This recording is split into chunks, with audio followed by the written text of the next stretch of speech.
Hi everyone, it's Dr. Romney, and welcome back to this sort of mini series on family roles.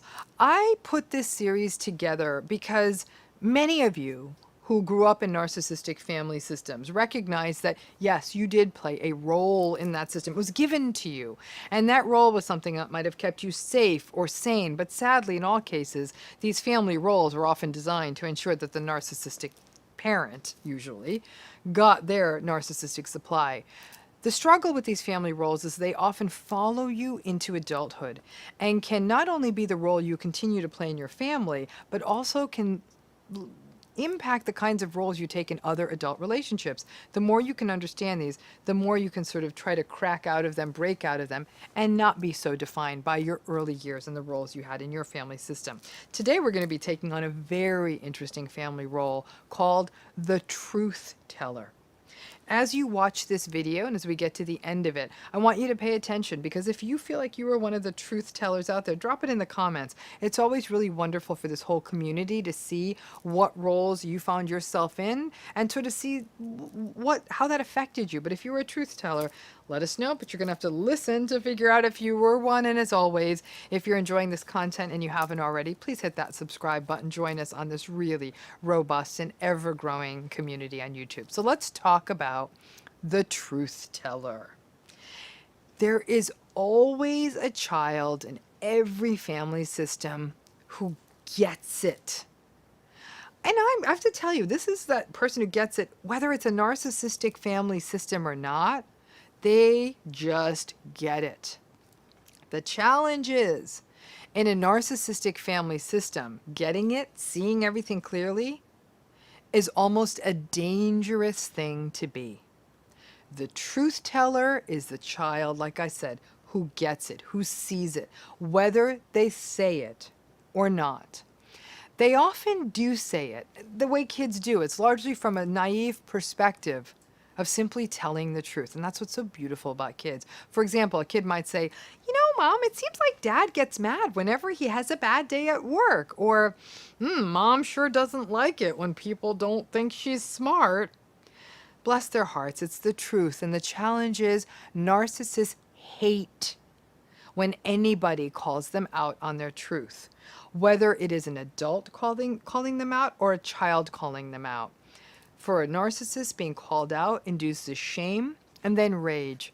But children are fantastic. I love kids. Kids are fantastic for so many reasons. And I have to say, their ability to be the one to call out the emperor for not wearing any clothes is foremost amongst their virtues. For those of you who don't remember the story, remember it was that story where the child who finally called out the very vain and narcissistic emperor, who was actually naked but thought he looked great, wearing great clothes, and all the enabling citizens of the land just stared quizzically at the naked emperor or told him he looked great, while it was the kid who pointed at him and said, "Whoa, that dude's not wearing any clothes." The truth teller will usually have their truth telling silenced before long.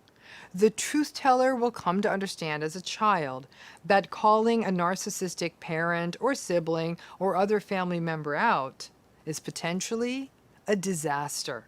So over time, they may keep their truth to themselves. In fact, by dint of them being a truth teller, they also run the risk of becoming the scapegoat really fast. With age and time, the truth teller will often become the sort of proverbial black sheep, often the one who sees the family dynamic with clarity. Even though a child obviously would typically not know the word narcissist, they know something ain't right. They will witness the triangulation, the enabling, the gaslighting, the codependency, the trauma bonding, and even without any of that vocabulary, that truth-telling child knows all of it's wrong. The truth teller is the child who is biding their time, often waiting for the chance to get out of this dysfunctional system. The truth teller child may also have a very rich inner world in which, through play or storytelling or through some other means, will either make up stories in their heads about escaping. They may, as kids, dream of living in faraway places, of traveling, of building a spaceship, of digging to another dimension, of reading books, and of watching movies about faraway places. Think about all the kids' movies out there about a kid escaping dysfunction and through their imagination. Those kids will try and figure out a way of getting out. And I have worked with young adult truth tellers who did everything from join the military or take teaching positions that would put them on the other side of the earth just to get as far away from home as possible. Being a truth teller is really tough because the parents and other family members will sort of sense the danger of the truth teller and attempt to shut them down. Beyond just scapegoating the truth teller may also experience isolation, flying monkeys, for example, other extended family members telling the truth teller that they're being disrespectful for thinking what they're thinking or saying what they're saying, that they're biting the hand that feeds them, that they are not respecting their elders, that they are insolent, all those flying monkey things that they do to sort of shut that truth teller down. And interestingly, the truth teller does not always need to speak. There's something really interesting about them. It's clear just on their little faces that they get it and they see it. In adult narcissistic relationships, it's interesting because narcissists have an uncanny ability to detect when someone in the room sees into their insecure core. They tend to avoid these people. Narcissists will avoid truth tellers when they can. Truth tellers can become those people, again, who have this unbelievable ability to see into their core. And truth tellers literally have that ability from childhood. Again, it's very uncanny, it's very interesting, and it's quite special. It's a journey that goes in few different ways for the truth teller. In some cases, especially if the truth-telling child is resilient and resilient to what's happening to them, they'll be relative loners in their family system. They learn how to take sort of a proverbial psychological punch. These are the kids who will create their own inner rich worlds, whether they're imaginary, creative, they'll participate in the arts, music, be very good at school, engage in sports, spend time outside. They allow the fantasy world of escape to proliferate, and they will slowly figure out a way to make that story, narrative, fantasy happen.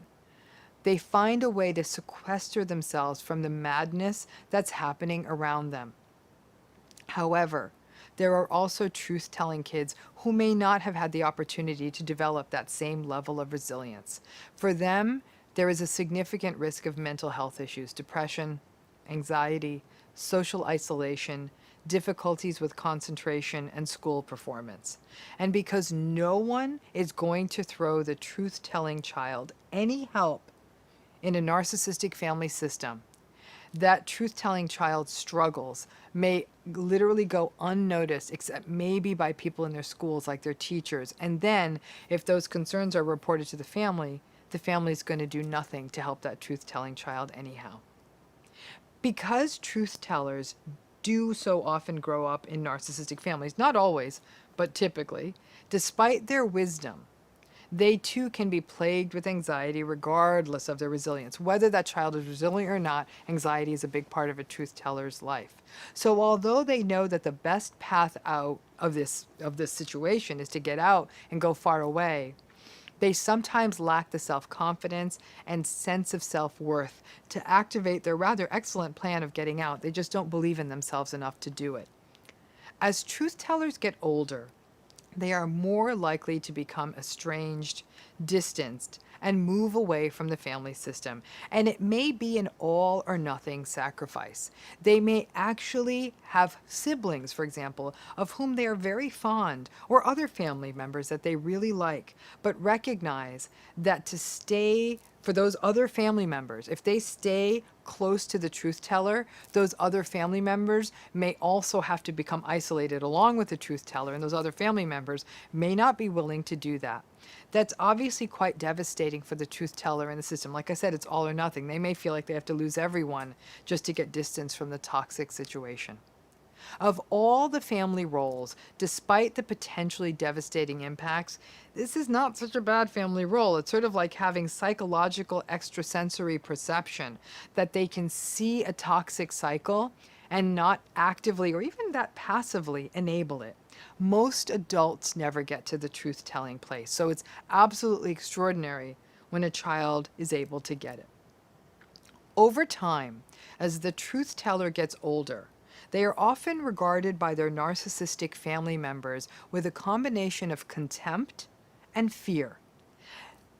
This combination can actually keep the narcissistic family members at arm's length from the truth teller and allow the truth teller to not be as enmeshed within a toxic family system, which obviously is good for the truth teller. But obviously, there's a different side to this. There's a loneliness to this.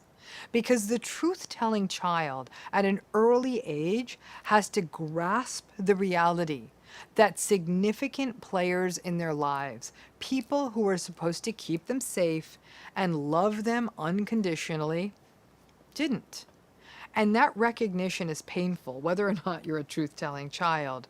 Yeah, there is a freedom and a wisdom to being the truth teller.